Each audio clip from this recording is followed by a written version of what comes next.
Hi, welcome back to my sound booth and my readings of my third novel, Super Ninja.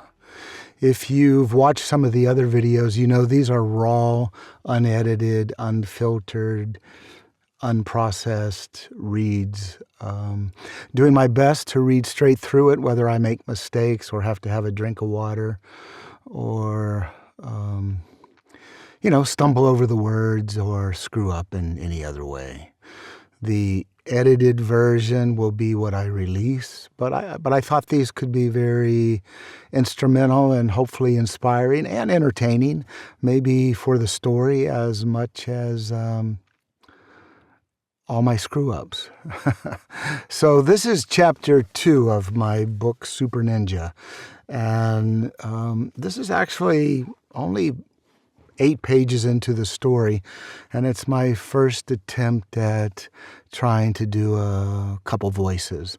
And not only are they out of my own voice and the narration voice, they're also in Spanish. I don't think the goal is to try to convince anybody I have a full cast, but to point people in the right direction. And so that's what I'll attempt to do. And hopefully I'll get better. I'll get better at these intros. You can click on the chapters and jump straight to the chapter reads and enjoy the entire book. Or you can listen to my commentary before and after and my critique of what I'm doing. Anyway, this is chapter 2 of Super Ninja.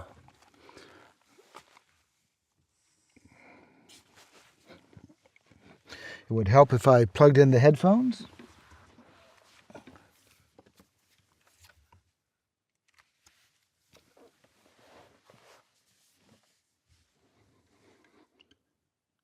Chapter 2.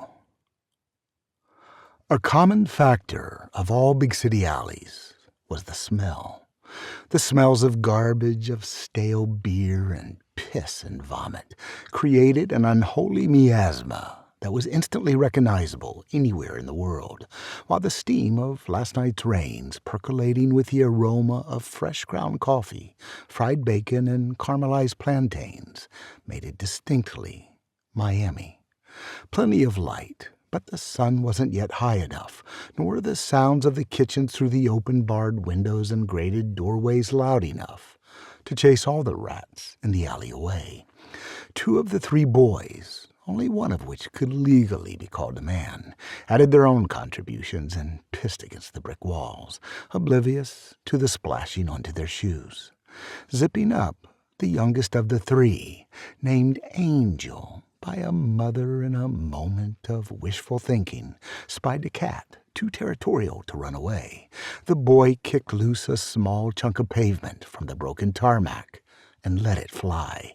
He had the distance, if not the accuracy, and when the rock bounced off, the whitewashed brick clanged off a metal dumpster and ricocheted inches from the feline. All 4 were surprised. The cat streaked to the end of the alley like a bolt of yellow lightning, then spun and glared as the boys laughed and clapped each other on the back. Coño! Felipe almost fell over laughing. She almost got him, eh? Gatos ese predio como mierda. Miguel slapped him on the back.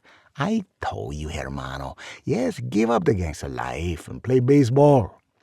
Felipe was in awe as he pictured it, dreaming how it might rub off on him. Claro que sí. Gana millones y te todos los coños que puedas. No, a la miedo con eso. Angel beamed in spite of himself. I stick with the plan. Someday we buy our own damn team. Fucking A, right. They kicked over a couple garbage cans, jumped up to yell past the escaping dishwater steam into the barred window of a restaurant kitchen, then used a cheap Bic lighter to light trash they tossed into an open door.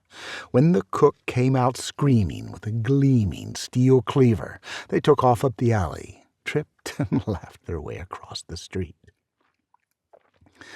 They spied the body curled up behind an overflowing dumpster, easy enough to miss him.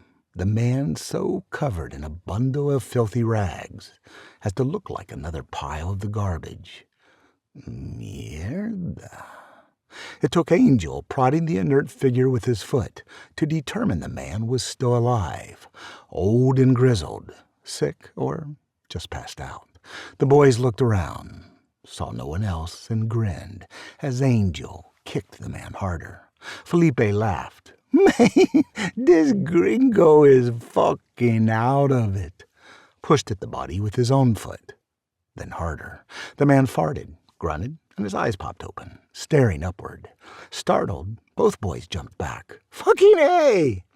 Miguel burst out laughing. "Tío, deberías ver vuestras caras."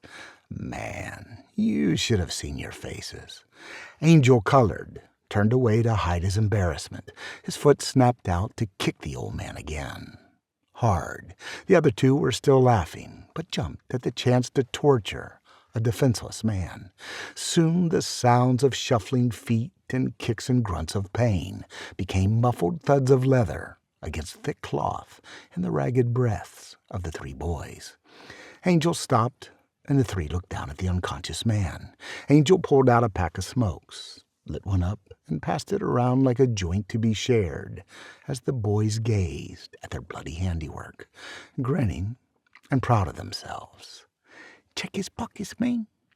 Felipe knelt and dug his hands past the filthy rags, an empty bottle, a rotten sandwich wrapped in wax paper, a few nearly spent cigarette butts. And then the prize, a switchblade, fake emerald handle, and ornate brass filigree. "Dámelo!" "Give it to me." Miguel snatched it from his hands, snapped it open, and slashed at the air with 5 inches of gleaming steel, taking on a half-dozen imaginary foes with such zeal he had the other two boys choking on laughter. Miguel nearly tripped and stumbled over his own feet, and the three amigos laughed even harder. Fuck yeah. It was good to be young, rich, and alive.